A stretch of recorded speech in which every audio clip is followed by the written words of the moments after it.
Hello guys, this video is about how to deploy your static websites using AWS services, Amazon CloudFront and Amazon S3 bucket.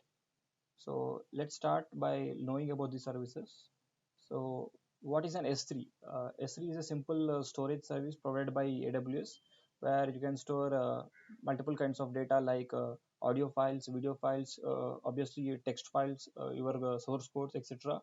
And we can retrieve the data at any time, and the rate of failure of S3 bucket is very minimum, and it is used heavily, and many services like Netflix, etc. use S3 service to store their data and to publish the data. And in our case, we are going to use S3 bucket to store the data, that is to store the source code of our website, and we are going to be using web hosting on using S3 bucket as well. And the next service is the CloudFront service. So CloudFront is nothing but it's a distribution network. It is used to deliver our content. So in a high level understanding, CloudFront takes our data and uses its services. It has multiple edge locations and has multiple servers around the world. So it's going to cache our data, our content into the servers, and it's going to provide what we can say that fast, secure, and reliable connection. So whenever a user visits to our website, and it makes our website highly available, and there's a less chance of failure by using CloudFront service. So let's see what is our architecture. So this is a very basic architecture. So this architecture has two steps mainly. One is to store the source code into the S3 bucket and apply the hosting. Then the hosted website has to be uh, distributed across the internet using the CloudFront service.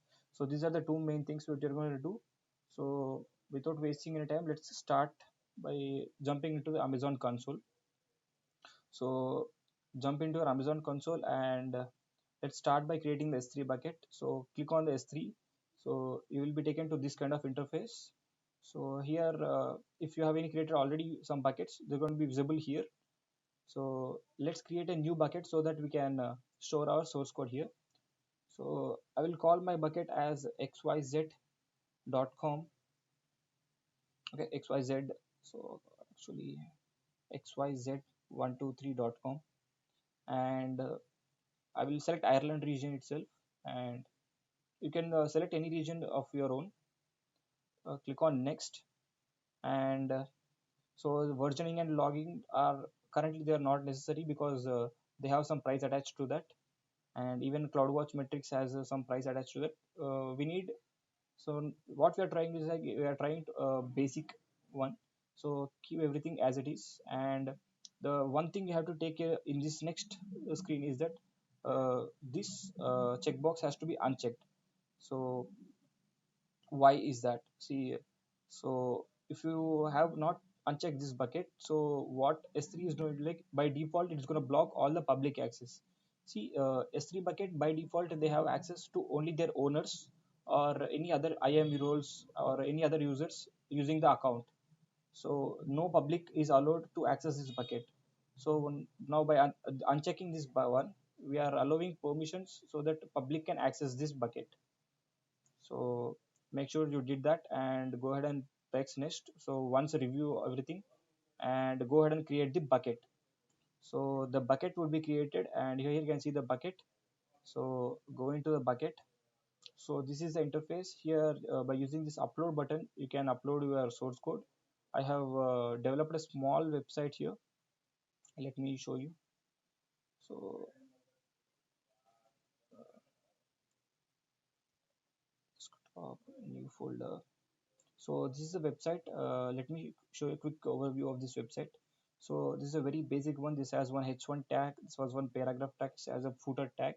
So a basic website. You can build a website based on your requirements. So I'm just trying for a demonstration purpose, going for a basic website, and it has a simple styling file where I gave a background color as what do you say, a blue, a light blue.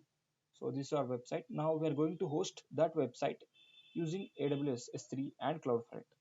So let's go and press the upload and go to add files. Copy your both files and press open. You can also drag and drop here. Go ahead and click upload. So they will be uploaded in a minute. So once upload is done, there are two steps which you have to do. One is go to properties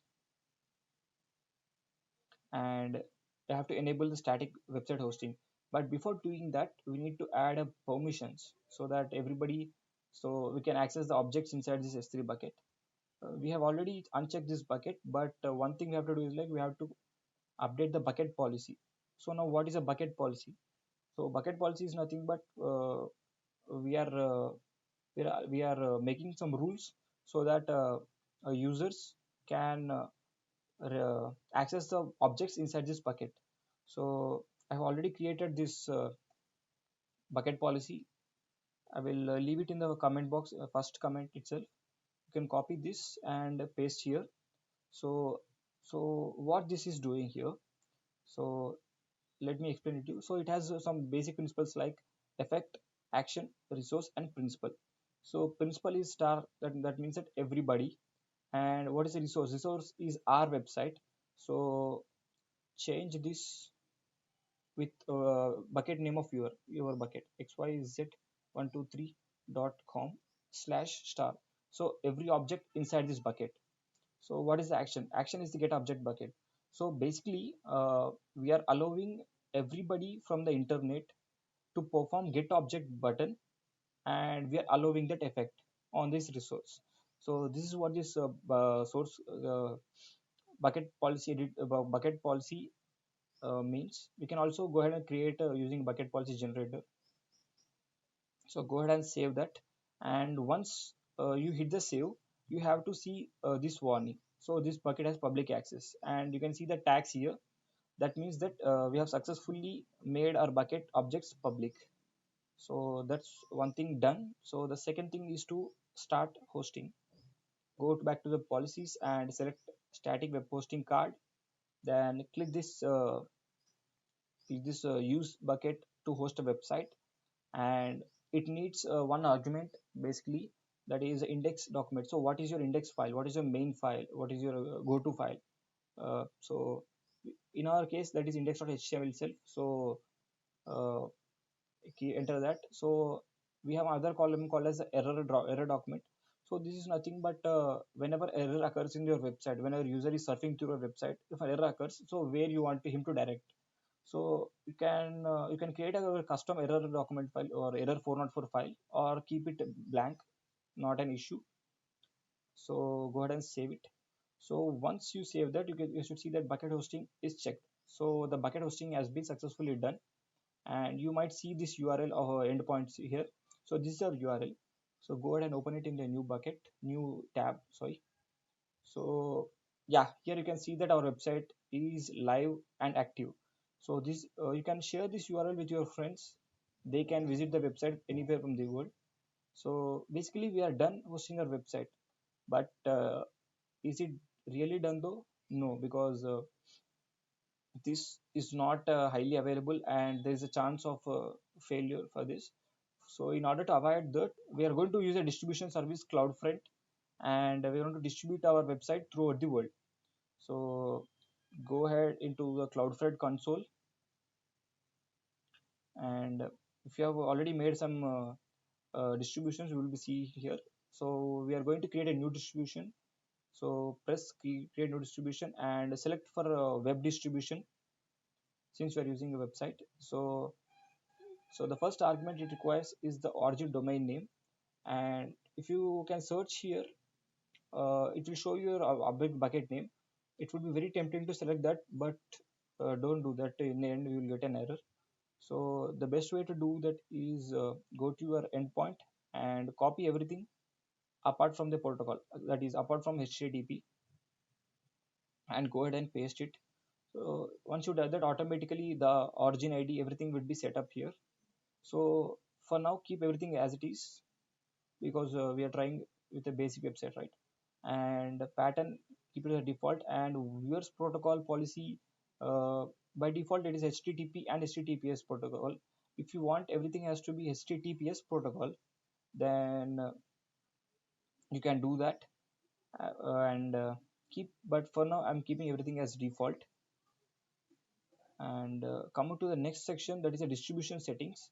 So the main thing which you have to select is the price class. So there are three types of class, each have different prices. So one is US, Canada, Europe, and if you are a firm, or if your main audience are in this region, so go ahead and select that. Or else, if you want to use all the edge locations, that is all over the world, it's going to cost high, but it gives you a best performance of all. So I'm selecting that.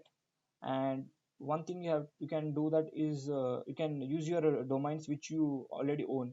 So if you own any website, you can use it here, and you can upload the SSL certificate, so that whenever people visit your domain, it will automatically redirect it to this website. But right now we don't have any I don't have any domains, so I'm keeping it as it is. So you can also request SSL certificate from ACM using the AWS itself. So SSL certificate is nothing but it certifies that you are a genuine website, and whatever the requests are made under HTTPS protocol. Right now we are not using SSL certificate, we are using default CloudFront certificate. So our so we are using HTTP protocol. You have to keep that in mind, and make sure the distribution state is enabled, and go ahead and create a distribution. And creating a distribution might take couple of minutes, so I will fast forward this video and meet you once this distribution is done. So you can see that our distribution has been deployed. Now just click on this URL. So you should see what the details of our distribution, and there is one thing called as domain name. So this is our URL for visiting our website. So once if you go to this website, you can see that our website is live. So this means that AWS has taken our website, and it is cached it over its edge locations, and this website is highly available, and anybody in the world can access it. So that's it, guys. We are able to upload our website to the world.